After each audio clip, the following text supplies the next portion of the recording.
সে চেয়েছিল একটি সত্যিকারের প্রেমের কবিতা লিখতে। তার তো একটাই জীবন। মানুষের জীবনে প্রেমের চেয়ে নির্মল পিপাসার জল আর কি থাকতে পারে? সে আরও অনুভব করত প্রেমই কবিতার প্রাণ, তার শব্দ, তার ধ্বনি, তার মন্ত্র। কিন্তু তবু তার কবিতা একটার পর একটা, তার নিজের লেখা কবিতা, কি প্রেম কি জল, এমনকি পায়ের নিচের শক্ত মাটি পর্যন্ত খুঁজে পেল না। কবিতার জন্য তার দিবস রজনীর জাগরণ, যা ছিল তার জীবনের কঠিনতম সত্য। প্রেম নয়, তাকে বারবার অপ্রেমের দারুণ আগুনে ছুঁড়ে দিয়েছে। বলতো, এখানেই তোর পরিশুদ্ধি। এই যে আগুন, মানুষের পৃথিবী, আগে তার খিদে মেটা। তোর সমস্ত কবিতা, তোদের সমস্ত কবিতা, সে তার ক্ষুধার্ত জিভ দিয়ে চেটে খাবে। তুই মূর্খ। জীবনের পাঠ এখান থেকেই শুরু কর। দেখতে দেখতে তার কৈশোর গেল, যৌবন গেল। এখন তার মাথার সব চুল সাদা, হাতের 5 আঙুলে মাঘের শীত।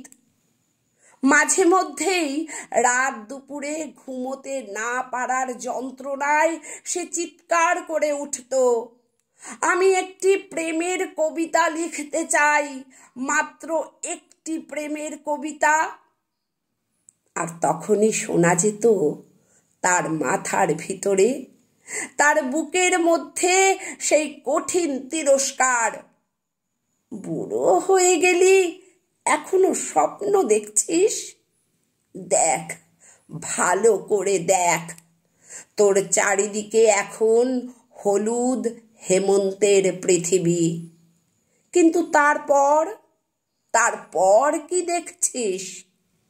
ধান কাটা হয়ে গেছে, চাষিরা ঘরে ফিরে যাচ্ছে।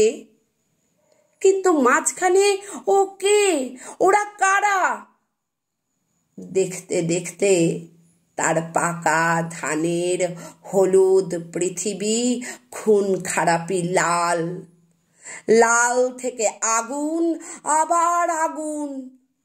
আগুন, তুমি আমাকে সারা জীবন ধরে পুড়িয়েছ, কিন্তু আমি তো শুদ্ধ হলাম না, শুধু পুড়ে গেলাম।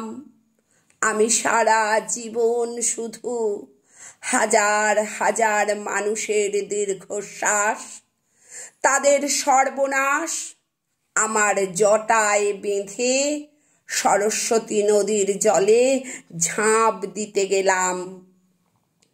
কোথাও তাকে খুঁজে পেলাম না।